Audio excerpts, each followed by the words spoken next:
Are you a Cancer, Sun, Moon, or Rising, and you're interested in diving deeper into your psyche? Or maybe you are cross-watching for a Cancer in your life and you want to know more about their inner world. Well, in today's video, we are going to be exploring the shadow side of Cancer and how to own these hidden parts. Hey there, Cosmic Warriors, and welcome back to another video. And if you are new here, my name is Hannah. I am a Western Practical Astrologer. Now, before we do dive into today's video, don't forget to subscribe, hit the like button and click the bell. And if you are interested in any of my services, if you're interested in booking a reading with me, then you can visit my website, hannahselsewhere.com. There you can also find my practical astrology ebooks, guide and merch. All the links will be in the description box down below. I do hope that you find this video to be helpful today. Let's do this.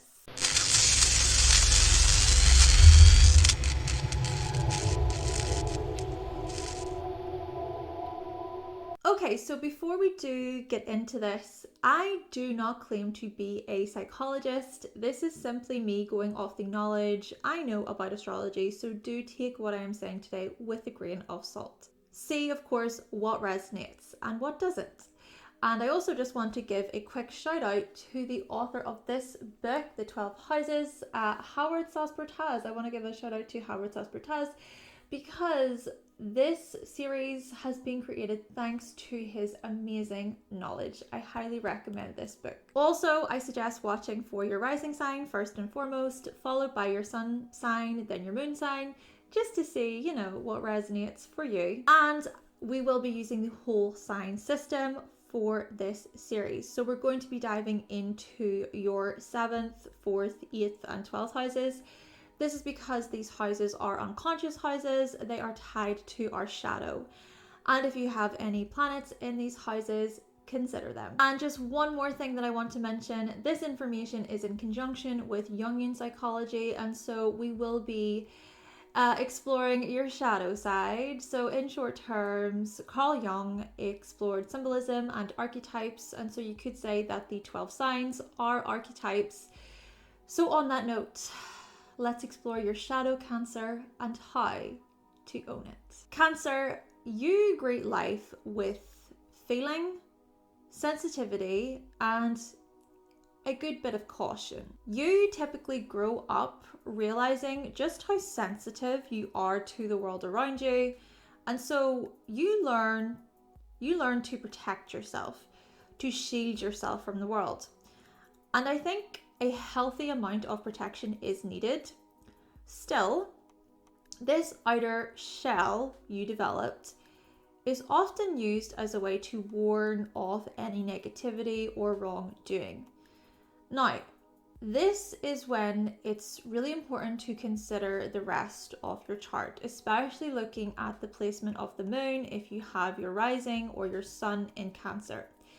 Because some of you may present this cool exterior, or you could be hard to read, but then others of you could have your emotions written all over your face. Then again, there are those of you who may try to hide your feelings without realizing that your facial expressions give you away. Still, big themes here to do with protection and also emotional security. Though, what exactly is emotional security? Well, according to the APA, emotional security is the feeling of safety, confidence, and freedom from apprehension. And according to Psych Mechanics, emotional security can be defined as a state of calmness that doesn't get overwhelmed by negative emotions. See, it's you, Cancer, who is learning to tune in, okay? To really tune in with your inner world. It's about becoming attuned to your feelings and your emotions.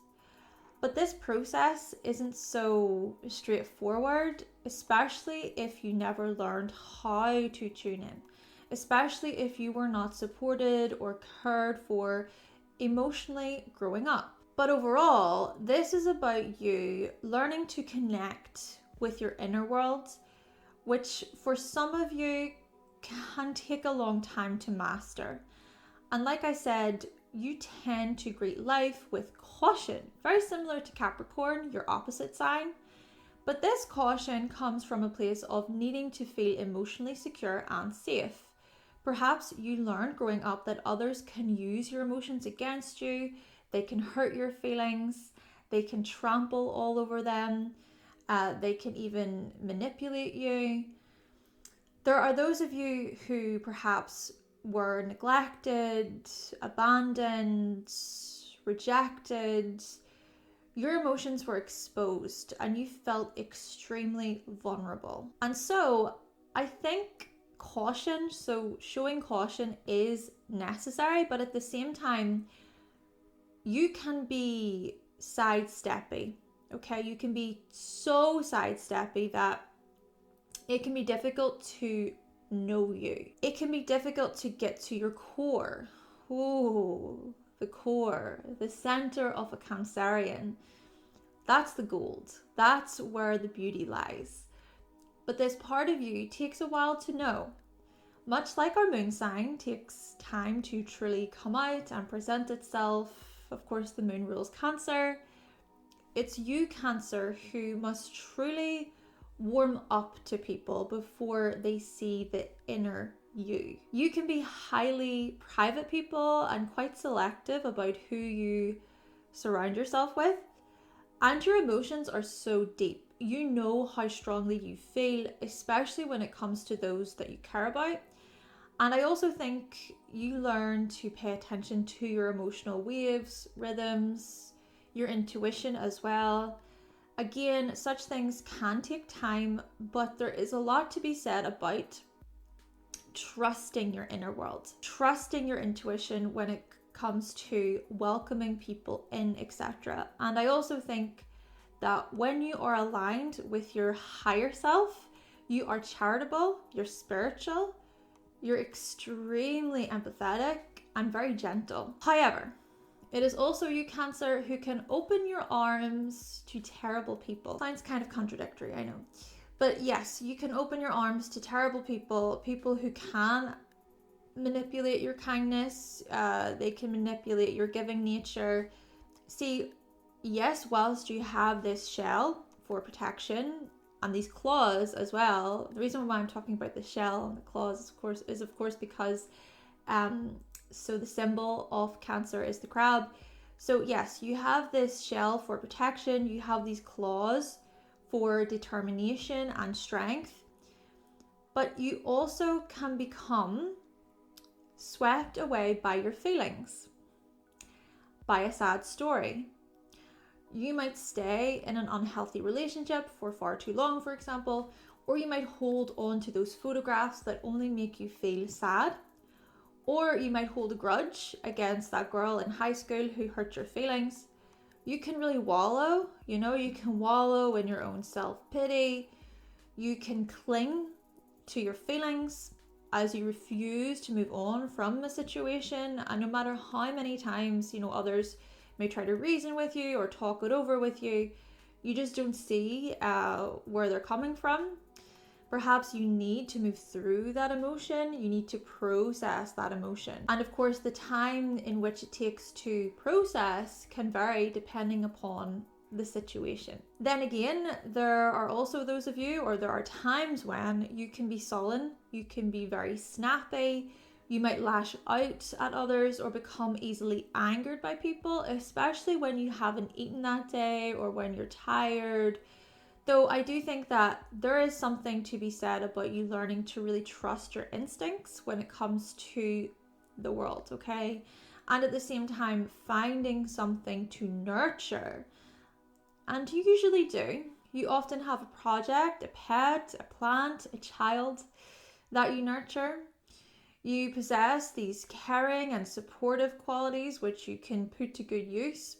Now, on the other hand, there are those of you, and of course times when, you can cling to the past. You can cling to that person or that project.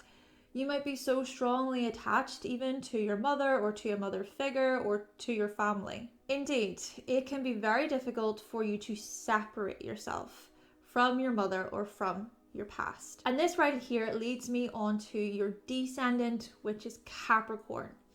Capricorn invites you to mature.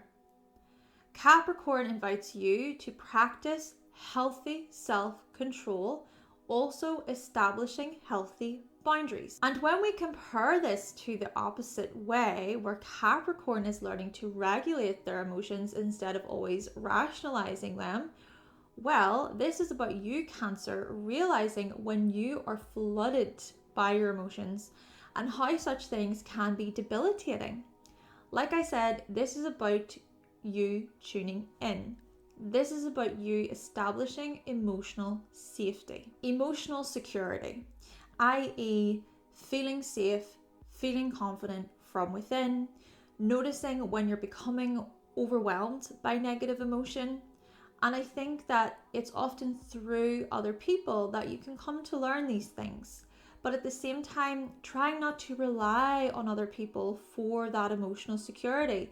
This is about you also looking within. Now, Capricorn invites you to structure your life, to create order within your life, and that security and stability can assist you when it comes to your inner world. Capricorn gets you owning the parts of yourself which are responsible, disciplined, ambitious, practical, and professional. Capricorn says you have what it takes to climb your mountain of success, but you need to acknowledge your potential. And this is so interesting because you often look out at the world and you think people are so stiff and stern and rigid. They can be so cold with very little empathy for others. They try to baby me. They try to parent me and have authority over me. Ugh, I can't stand it. Why are they so controlling? But Capricorn encourages you to look in the mirror. Capricorn asks, what are these people reflecting about the type of control and authority I would like to have within my own life? Capricorn shows you that establishing emotional security also requires commitment. Being able to follow through with the commitments that you make provides safety within your relationships. Doing what you say you're going to do builds trust. And if there's something you really want to succeed at, there are going to be hurdles. There are going to be obstacles along the way. You can be such determined, hardworking, and tenacious people. There is no doubt about it, Cancer. But Capricorn reminds you that hardship also shapes us. Hardship can test our commitments and our loyalties, yes, but hardship can also drive us. We mature through hardship and struggle. And the thing about this is you attract people who teach you these lessons. Now, you might not see it because a big part of the 7th house is unconscious, but often the people you attract teach you about the importance of being committed, structured, ambitious, and realistic. And you might even enter relationships in this way where you really seek to provide for your partners and your loved ones. You can be practical, you can be hands-on. Now, of course, I'm not saying that you need to forget the parts of you that are more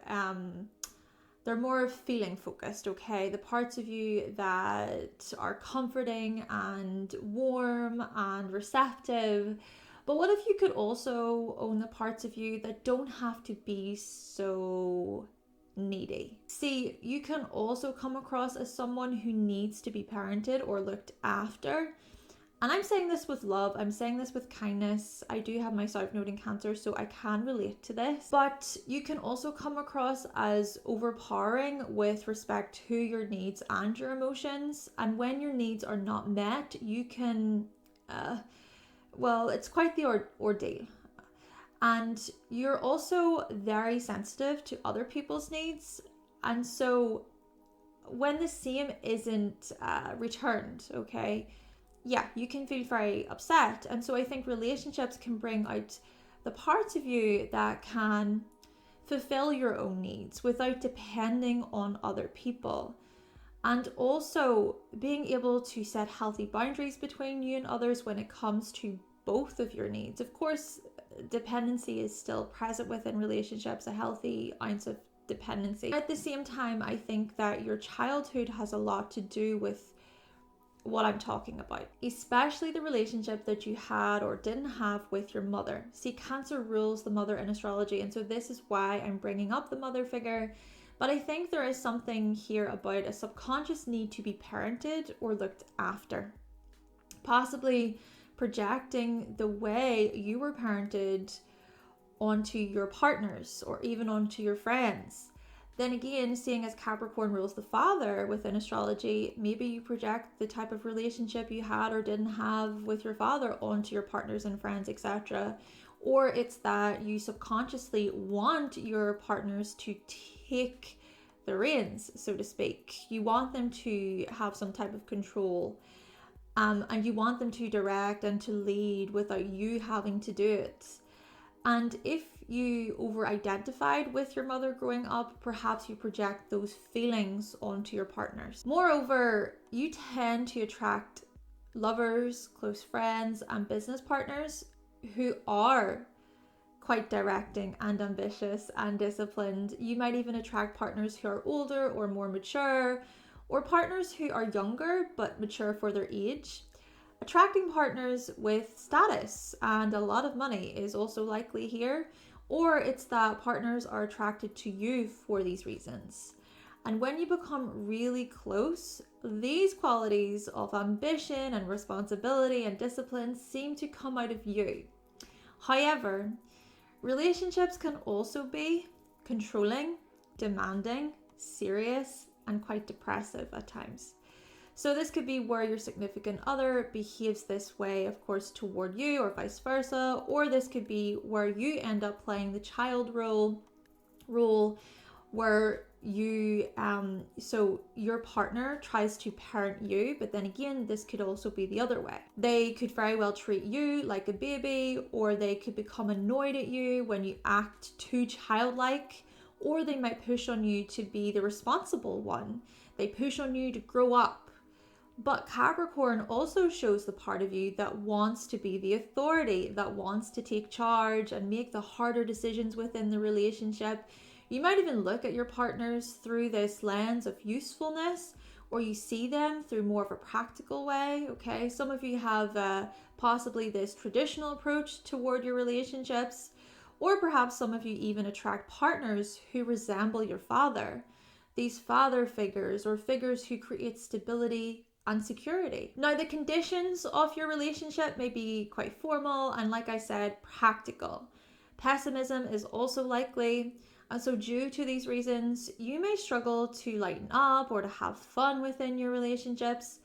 There may also be so much organization and planning that you both really forget to live in the moment. You might also experience restriction when it comes to your partner, or when it comes to any high demands that are being placed upon you by them. You could very well live a life where the expectations are so difficult to live up to, and at the same time, there is room for maturity, okay? There's room for lessons and growth here.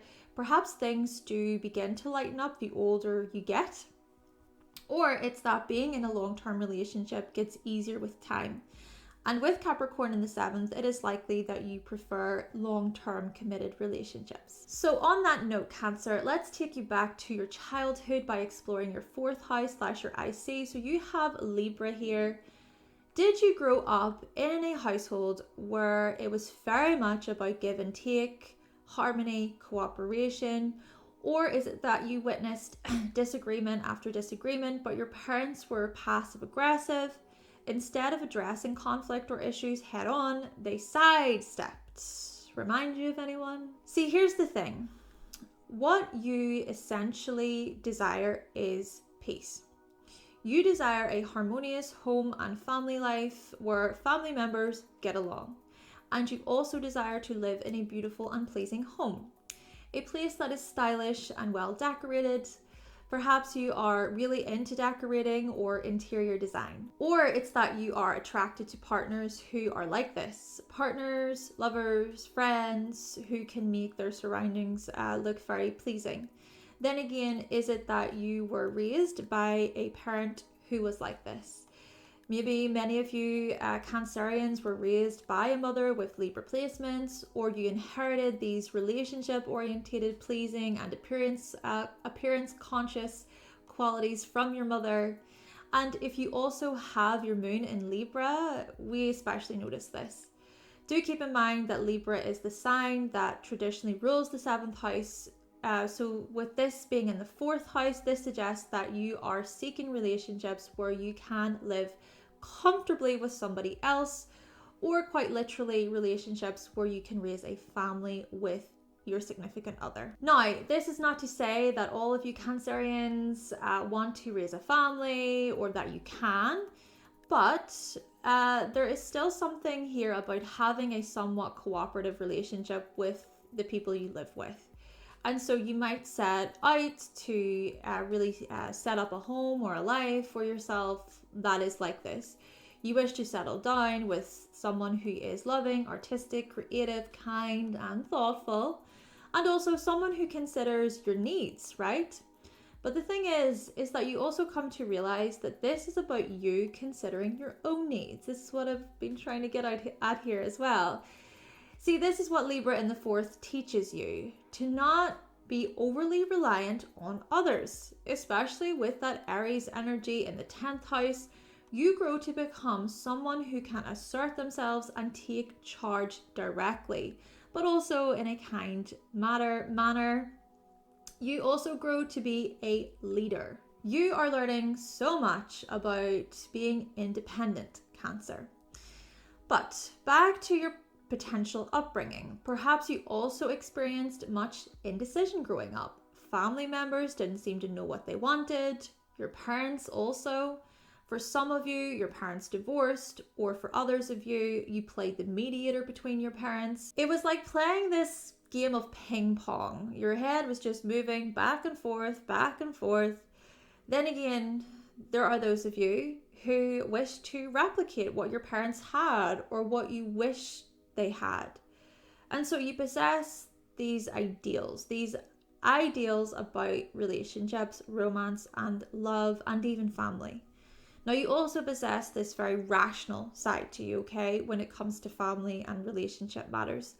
But I do think that often the ideal of something can take over. But this isn't just about the ideal relationship or the ideal family. This is also about the ideal mother. The ideal mother within yourself, or the ideal mother when it comes to partners. See, I think that there is this subconscious need within you to possess a companionship that never breaks, that is forever and consistent and reliable. It's always there. The type of relationship that withstands the hands of time. Now, this isn't to say that you'll ever achieve such a connection, or that such a connection is even realistic, or that you'll even find a relationship like this and you're happy. You know, it's not to say that you'd be happy in this type of relationship necessarily, but I do think that in directly and indirectly ways, you received a message of companionship is the most important thing in life. Or it's that codependency was instilled either directly or indirectly. Now, of course, as well, I'm not saying that all of you grew up with indecisive parents or parents who taught you to rely on others in unhealthy ways, because I also think that there was much clarity surrounding relationships, much sincerity and intelligence. Parents who taught you about good manners and treating others well, being kind, being thoughtful, using tact, sharing with others. But could it be suggested that all of the sidestepping and the tiptoeing around a situation taught you that the best way to deal with uncomfortable feelings and emotions was to avoid them or to walk away from them? It's like, well, if I don't address this thing head on, perhaps it will just sort of sort itself out, or maybe things will get better after a little while. Or if I don't bring this up, then we don't have to get into it again. And if this is the case, what is happening here exactly? Is it that certain emotions are just too difficult for you to get into because you know how sensitive you can be? Or is it that you're afraid of something falling apart because of an emotional wave? Now, don't get me wrong. I also think that you need to retreat, okay? You need your space. You need your time to work through your emotions, Cancer. But sweeping things under the rug doesn't make that concern or that issue go away. And so I think a big thing or a big lesson you're coming to learn, Cancer, is learning to handle conflict, strife, and tension in these more direct ways. Yes, you can smooth things over and make up and say your sorries and cuddle and kiss. This is also about talking things over in a way where you can see your side of things, okay? But then also where other people are coming from. So yes, owning the parts of you that can receive feedback and can use rational thought to talk things through, to really get to the truth of a matter. All right, so now we have explored your family life and how you approach your relationships. Let's explore your 8th house. And you have Aquarius in this house. Okay, so this is where we're noticing just how detached, independent, inventive, and surprising you really are. Oh yes, this is where we're noticing just how contradictory you can be, Cancer. How in your head you can be, how distant you can be, how far removed you can be when it comes to emotional situations, like seriously intense emotional situations. You will approach intimate matters and intense matters very differently from what other people expect. How interesting, because you're often seen as the caregiver, as the nurturer, sometimes as the nurse or the cook, but underneath the surface, you don't really want to look at other people's emotional needs. It is more about getting other people to wake up to their own emotional needs, encouraging them to look deeper. You want others to look within themselves to see how they can rise and overcome. It's just how you go about doing these things. It's very difficult to know. And again, you may come across as quite subtle. The thing is that you're also fascinated by how the human mind works. We often notice how great you can be at reading people, how you know just how to hold space for others. Perhaps many of you become therapists, lawyers, scientists, counselors, healers, astrologers. You can be amazing at working with members of the public because you can read between the lines. Naturally, this doesn't necessarily mean that you enjoy working with the public. I mean, perhaps it can be draining for many of you. You may even choose a career path where you work on your own terms, or where you can work independently, or within this organization where there is some type of space and freedom there. I have noticed just how many Cancers turn to self-employment. They start their own businesses. However, this is also where we notice just how erratic your own emotions can be, most likely without you realizing. You can go to extremes, okay, where you can ride these very aggressive, very intense waves of emotion. You could go from thinking something is the best thing in the whole world to feeling like it has zero value. You could even change your mind about something almost overnight. You might also experiment when it comes to the likes of sex and the occult when it comes to investigation and research. This is also where we notice just how many of you turn to witchy things, to the paranormal. You can be such psychic people, telepathic people. Some of you could very well turn to a mediumship role, especially if you have Pisces on the midheaven. Indeed, there is such a curiosity toward things like astrology, alchemy, sci-fi, science, magic, mystery. Though on the other hand, there are also those of you who may show very little interest in such areas. Perhaps you even don't believe in a higher power at all. You consider yourself to be an atheist. But whatever you believe or don't believe, here is where we notice how you transform when it comes to things like technology, innovation, rebellion, breakthroughs, and having a mind of your own. You evolve and transform when it comes to your uniqueness and your freedom. This is even where we notice the sudden changes when it comes to relationships and marriage, Cancer, or even looking at an inheritance that could very well fall out of nowhere, it seems, or you could receive money from a business partnership. Still, you transform when it comes to your eccentricities and your quirks, and also when it comes to groups and alliances. The groups you're a part of, Cancer, they shape you in more ways than you know. All right, so let's move on to the final house, the 12th house, and you have the sign of Gemini here. And right off the bat, this suggests that some spiritual lessons you're coming to learn are tied to your intellect, your voice, and communication. And it's also here where we see just how chatty, curious, and intellectual you can be, how you can often amuse yourself and gossip and become easily bored. You might be super interested in spiritual subjects, or you might be really fascinated by fantasy related subjects. You typically have a ton of super interesting information to share, okay? And it's all stored up here. It's all stored up in your noggin. So many stories to share, so much gossip to pass on, so many facts to tell other people. Others can certainly learn so much from you. And the thing about this too is you possess an incredible memory. It is you, Cancer, who typically remembers things that many people can't. And also you do amazingly at processing very complex ideas, concepts, and theories. You can break them down and communicate them in logical, simple ways so people can understand.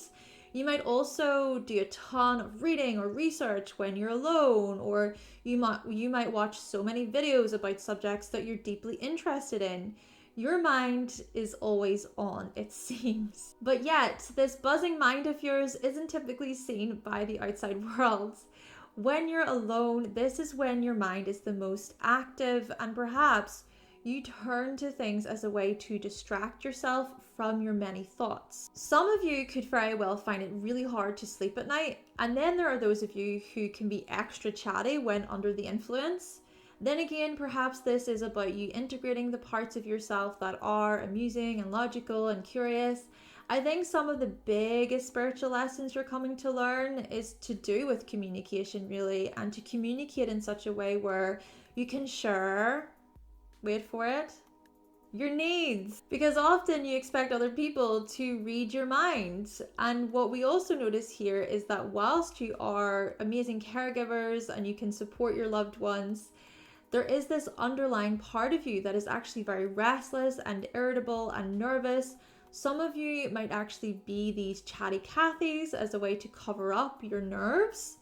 And I also think that it's your thoughts that can take over. Essentially, I think Gemini in your 12th house teaches you so much about your mind, about your inner monologue, if you have one, or about your overthinking, your worry, your nervousness. Self-reflection and introspection can help perhaps settle your mind, ease your mind. So things like journaling or psychotherapy, dream interpretation. I also think decluttering your mind can be helpful. It can assist you when it comes to your overall outlook on life. It can even help when it comes to how you approach life.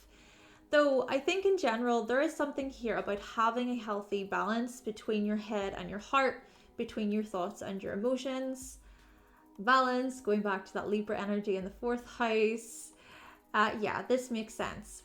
Indeed, Gemini here wants you to own these investigative and inquisitive parts of yourself, Cancer.